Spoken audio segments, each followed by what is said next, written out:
Support from the show comes from Gameplayware. Gameplayware has a wide variety of nerdy and geek-related apparel. Go to www.gameplaydwear.bigcartel.com and use the promo code theb&btavern to get free shipping on clothes. Want cool dice sets and other tabletop accessories at a low price? Head on over to darksilverforge.com and use the promo code theb&btavern to get 15% off your purchase. And support from listeners like you. Thank you.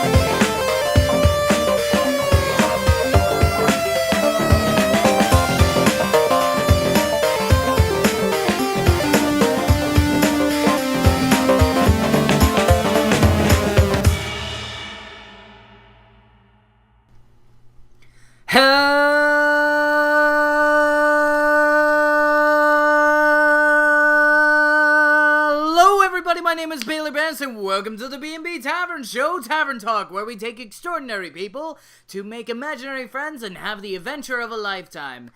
Like I said, my name is Baylor and we have a fantastic guest this week joining us from the good old state of Texas. I'm going to let him introduce himself of how amazing he is. Ha! Yeah! I like that intro. That was wonderful. Thank you. I'm Kiba Walker, and I'm from the awesome state of Texas. I'm a voice actor and musician. You may have heard me in Yandere Simulator as Hanako, male version. I'm also Amon and Nart in Earthlock, Festival of Magic, and Sir Leoshant the Devout Blade in Minecraft Diaries, plus various other things, but yeah, and I'm excited to be here. I'm excited you're here. Oh my gosh. There's so many fandoms within this one man. I can't believe he's able to keep himself in this together. Like the Minecraft Diaries, the Yandere Simulator, and all those other things. They have such a large supportive fan base. It must be crazy to be interacting with all these. I am this meme and I am this joke, and then also I'm basically this. I'm loved because of this crazy thing. How does it feel? When you get pulled apart by your own voices in the first place, because there's so many talking to you at once with all these characters, getting pulled apart by the fan base just by being like, we love him here and we love him here and all this other stuff. It's really cool, and I love all my fans. I'm that type of person that I feel like if I ever lose contact with my fans, I shouldn't be doing the line of work I'm doing.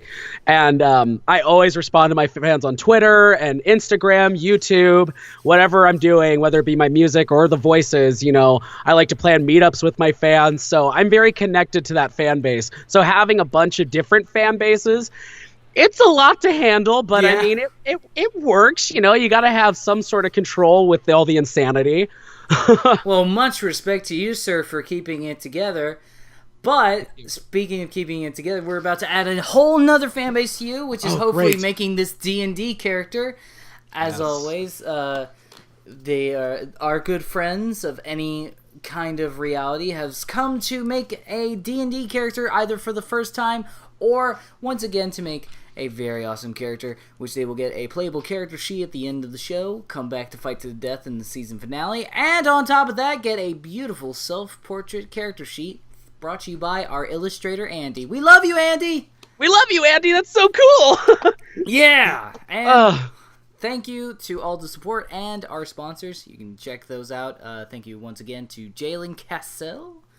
I love Jalen. Jalen's great. He's at the beginning of all our episodes now. I don't have to talk about my sponsors anymore. Even though I love talking about. Thank you. Salute to you. But you're the star of the show today. We're here to make this. Now, I've been told.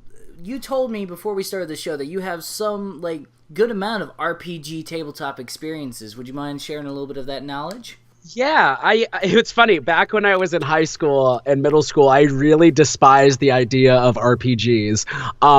It was funny because I used to play Legend of Zelda and all that kind of stuff where it had RPG elements, but games like Fallout and all the tabletop stuff, I just thought they were super, they weren't for me. And then I met one of my exes, and they were like, hey, you should come play D&D. And so I did. And immediately I fell in love with the idea of creating these characters and role-playing these characters. And that's what hooked me, was the role-playing aspect of actually acting out my characters. So I found a new love for D&D, and I started making my own homebrew campaigns. I've played games from like 5e, 4e, to Star Wars, to Avatar: The Last Airbender, to I'm doing a My Hero Academia one right now. So as DM and as a player. So creating those worlds, it's like one of my favorite things to do, but I still have so much to learn when it comes to tabletop. Like some things, people come up to me and they're like, so do you like the original version or do you like this edition better? And I'm like, I only played this many and I make homebrews. Right. But out of curiosity, which rulings do you use for your homebrews? Like which edition of rulings? Because of course there's with D&D and there's so many endless possibilities and reiterations, but usually people stick with the kind of rulings that they have. Like for me, I make all my campaigns that I do, I like make them up, and I just don't use any of the official campaigns like Curse of Strahd or the Storm King, but I use the 5e rulings. I believe most of the time we find ourselves using 4e a lot, just because for some reason that just stuck. Yeah, it's a lot easier. Plus, my ex and I invented a system called the Yahtzee system. So we also use a lot of homebrew dice systems that we make and add them to the 4e rulings. Oh, wow. So there's some really cool things that we do. But lately I just mostly stick to the 4e rulings, and I just make a campaign based off of that. So, sure. Yeah. Definitely, if you're dealing with like new players, maybe 4e might be a little bit easier, because definitely 4e was sort of like the MMO on paper. Yes, exactly. In a way, because everybody could teleport and whatnot, and it's just crazy. But like I do enjoy a good 5e. If you have experiential players, it's definitely a lot of fun to get into. D&D in general is just a great way of storytelling, and it's like the best way of storytelling in my opinion this day of age. Like we have movies, we have video games and all that, but getting a group of people together, whether it be from across the country, state, another city, or in person, getting the ability to bring all these people together to create a story from scratch and build your own fairy tale or build your own sci-fi adventure, it's just so freaking cool. I think it's also what's really the big appeal. Like we have video games and we love video games and they're so fun, but the idea and concept that this is a game where your actions can dictate the whole world and you can freestyle it to a T is the most amazing way of like sharing the storytelling and like being able to go like, oh, my actions have serious reactions, and then it's just like, you took that leaf from the tree, you are cursed forever. Oh my god! You can't do that in a game. You can't code that. No, you can't. You really can't. And that's what's so cool about tabletop gaming like D&D. It's being able to really make your own world. And, there's a lot of games that do it well, but there's still a linear path that you have to follow. So being able to veer from the path and be like this super impressive dictator who has a bunch of high stats but also got cursed because took an apple from the old lady who has 2 orphan children.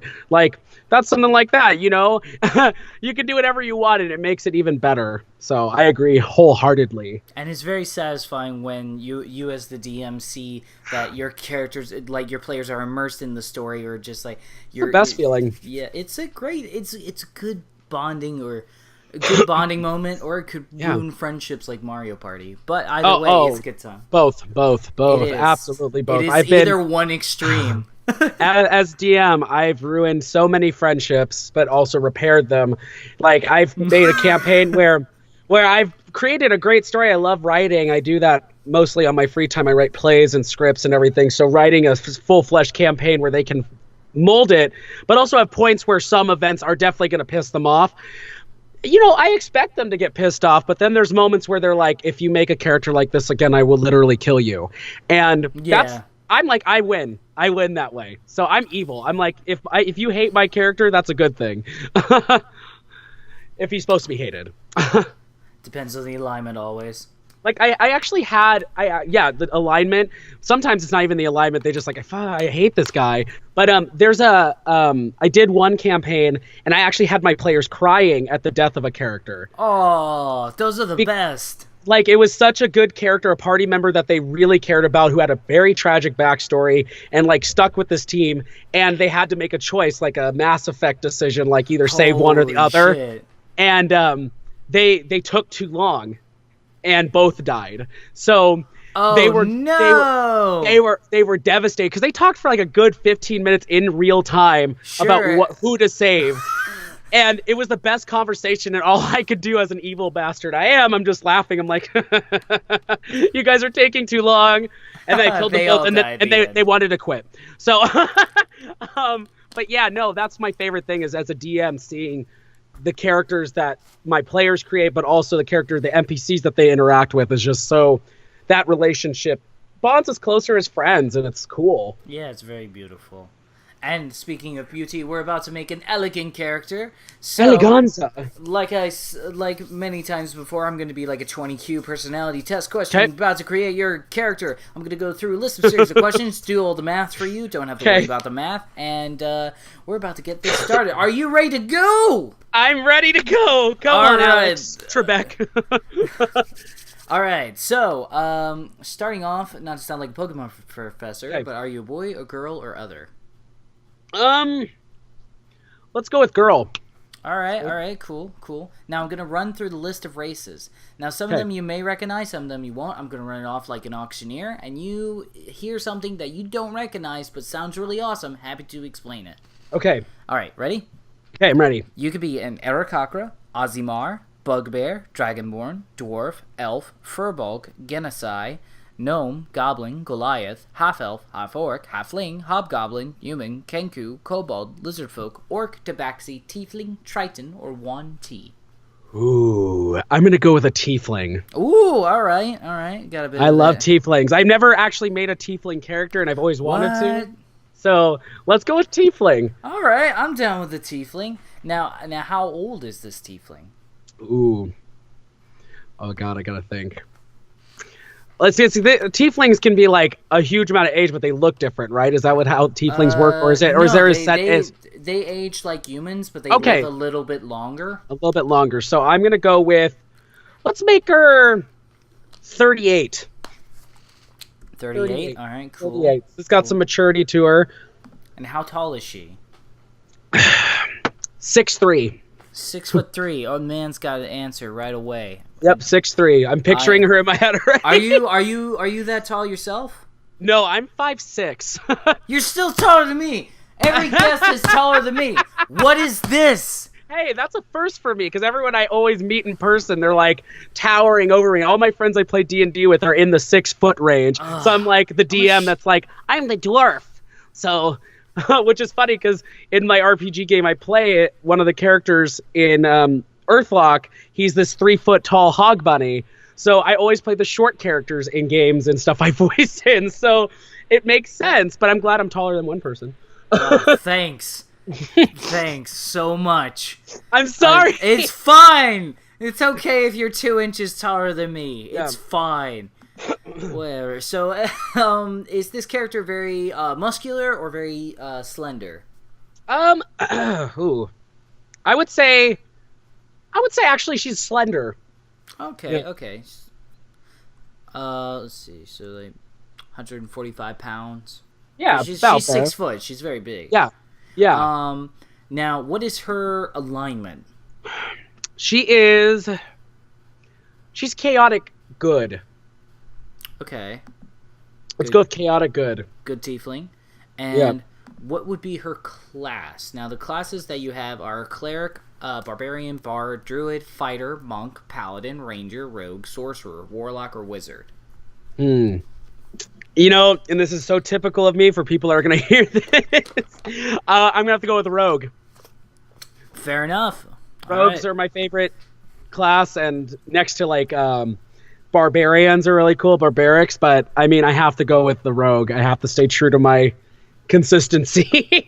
Now, what subclass of rogue? This is where you can differentiate yourself from the rest. You could be an arcane trickster, an assassin, or a thief. Let's do, I've done thief, and I've done, what are the other ones again? Arcane trickster and assassin. Okay, and I've done an assassin, so let's go with arcane trickster. Awesome. You are very deceiving then.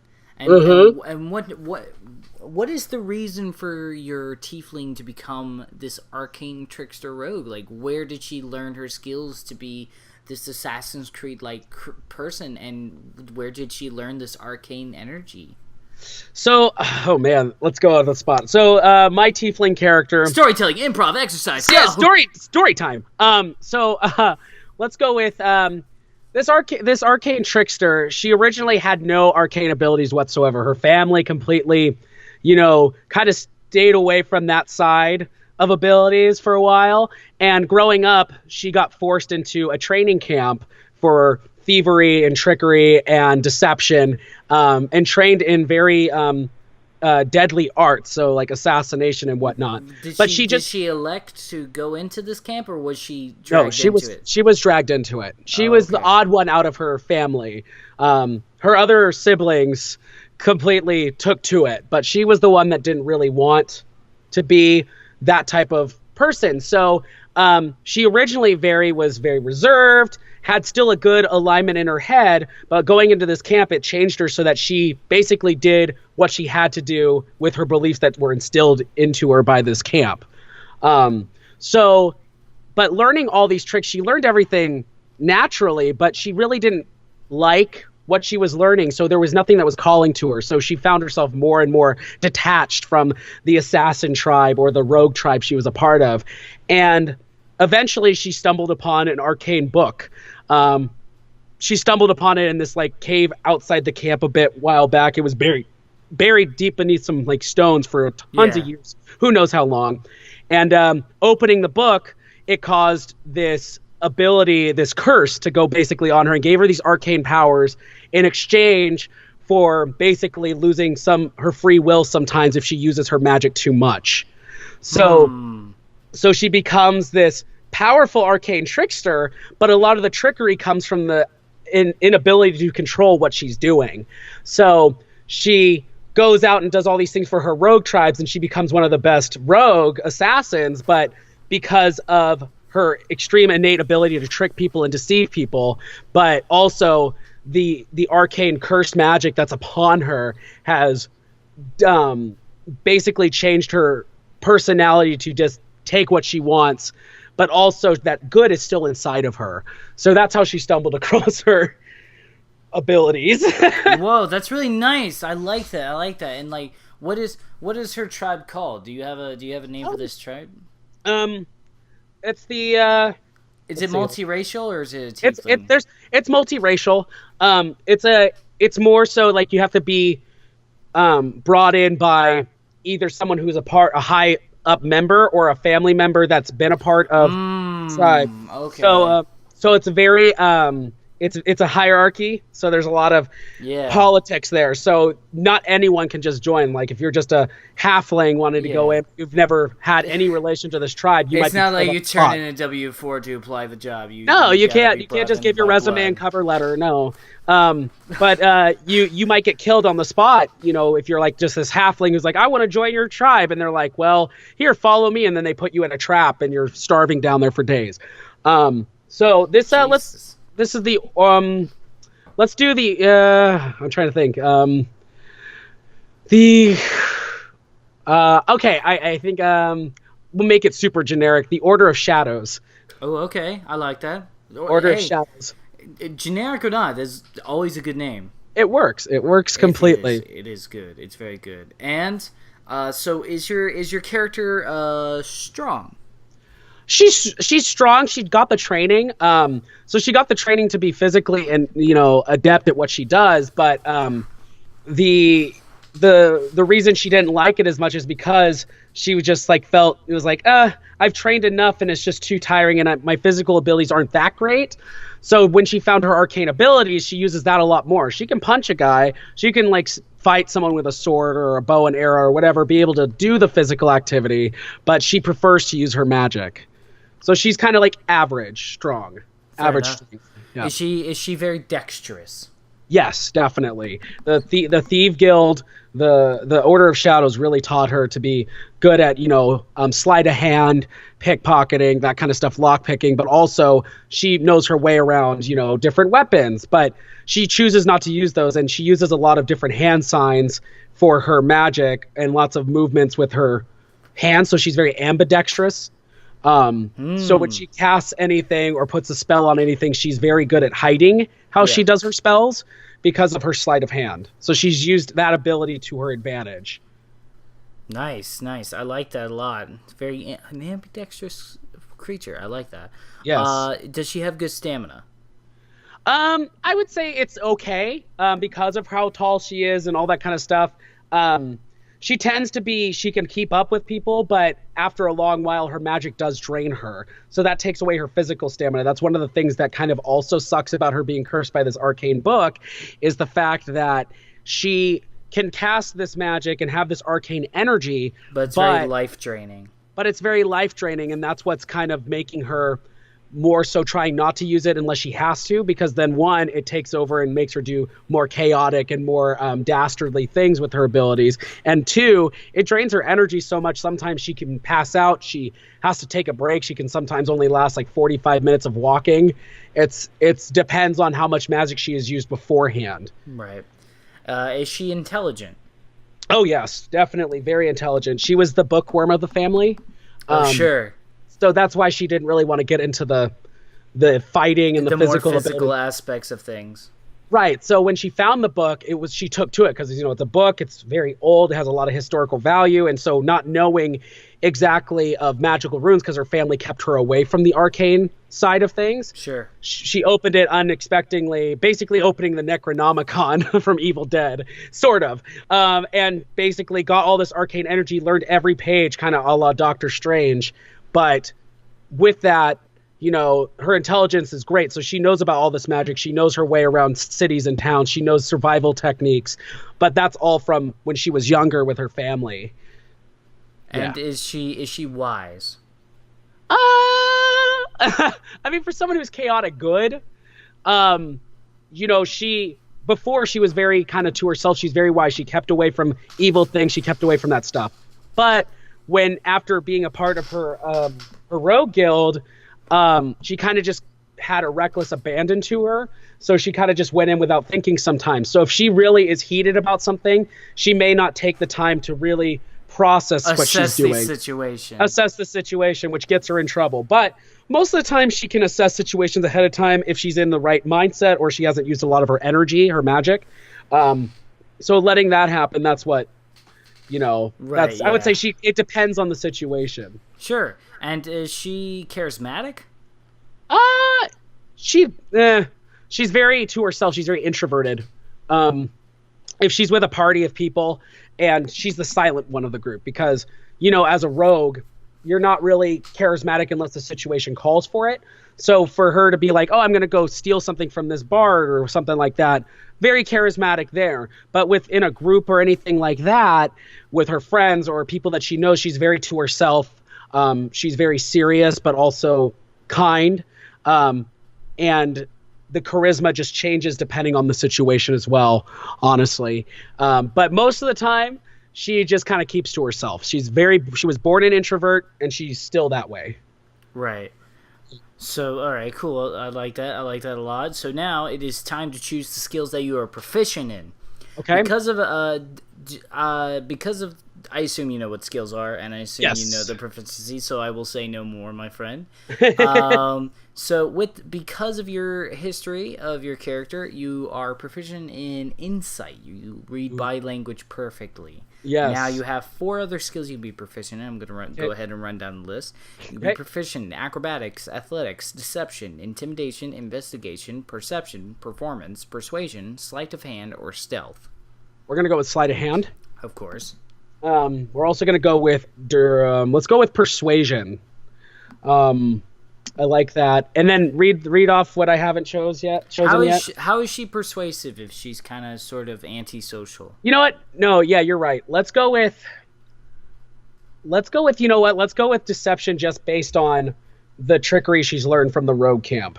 All right, sure. We're going to go with deception because in a situation she can be deceptive. and keeping to herself, she can deceive people into believing. That is very true. Yes. So let's go with deception. And I heard acrobatics, but she's not very agile when it comes to that. So let's go with, what else was there? There's intimidation, investigation, perception, performance, persuasion, and stealth. Stealth.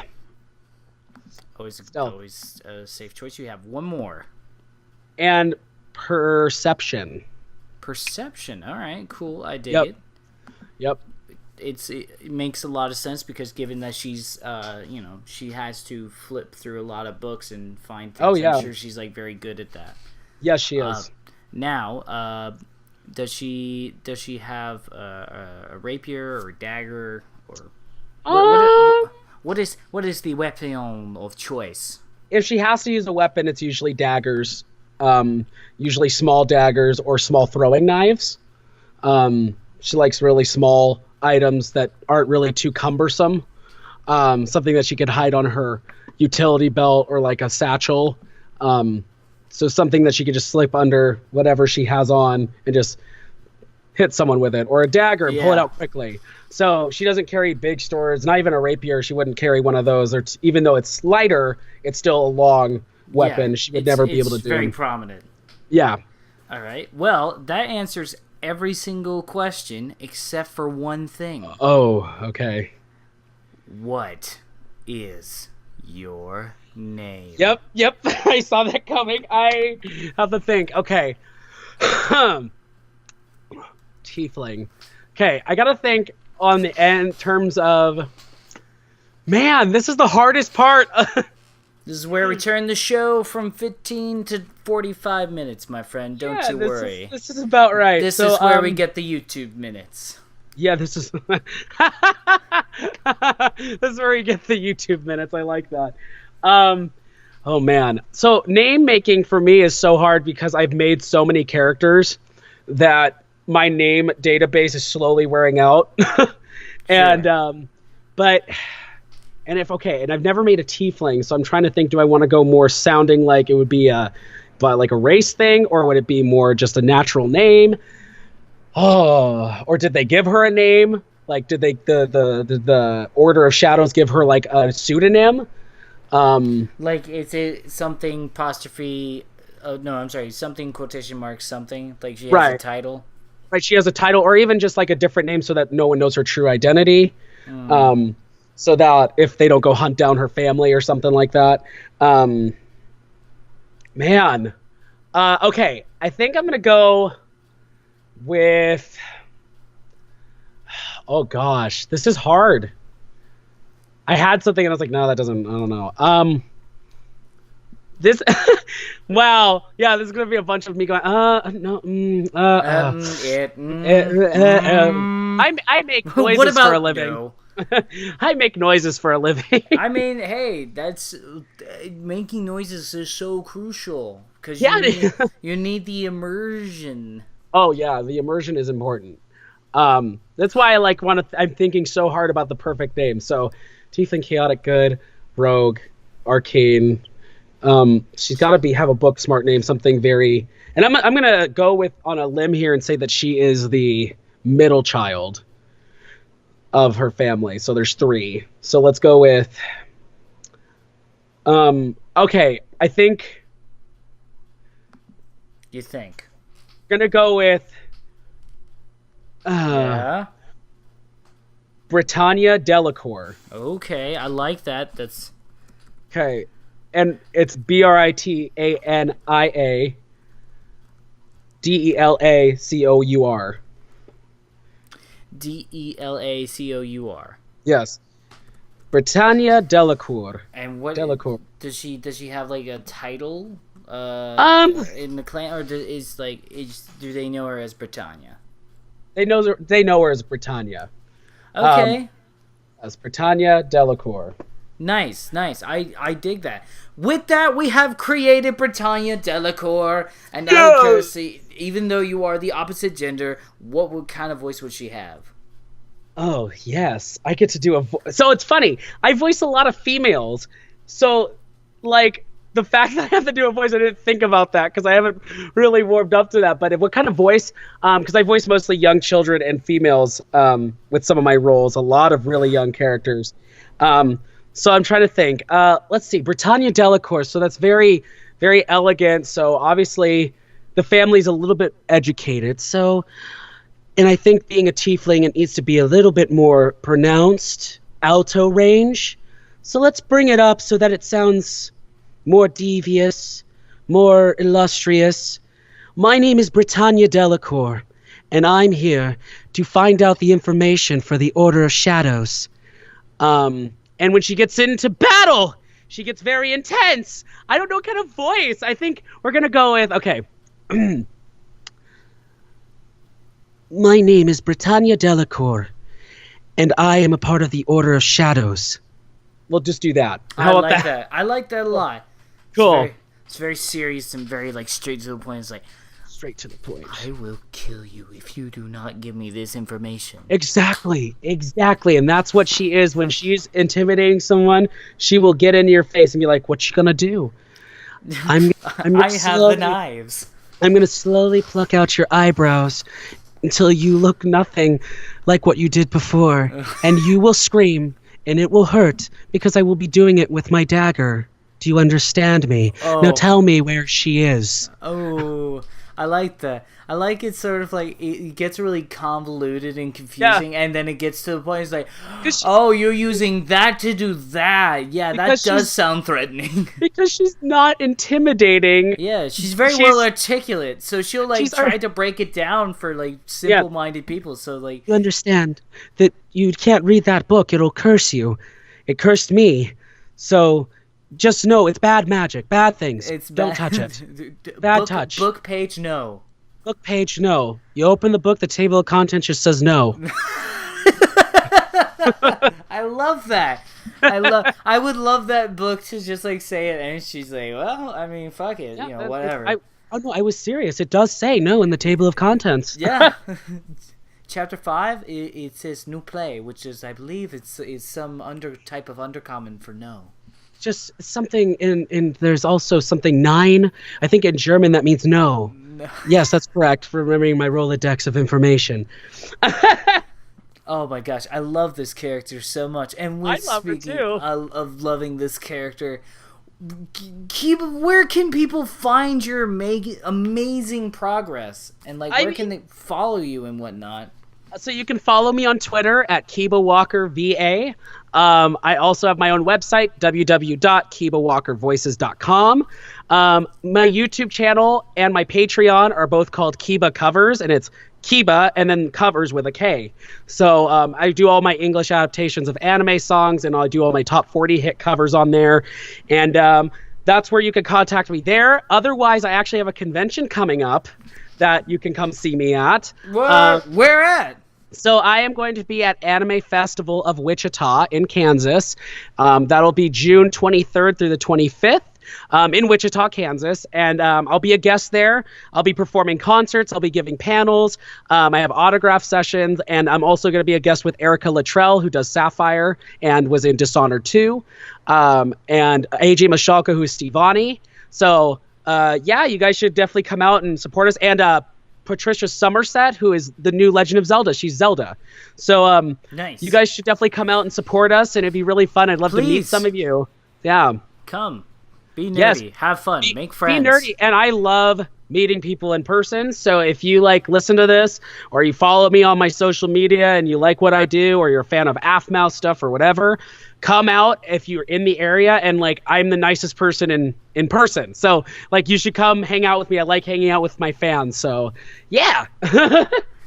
And if you like hanging out with people, please comment, and subscribe. We won't force you to. If you do, also please make sure to hit the bell. Hit that. We're pointing down. You can't see it, but we're pointing down right there. Do it right now if you're willing. We love you very much. And speaking of love you very much, Kiba, thank you for coming on the show. This was so much fun. You made me make a character on the spot, which is the fastest I've had to make a character. So I love it. I love it. It's amazing what people can come up with these days with all these crazy character creations. Oh yeah. And we will see you in the next episode of Character Creation. So, bye-bye. Bye! Bye. Bye.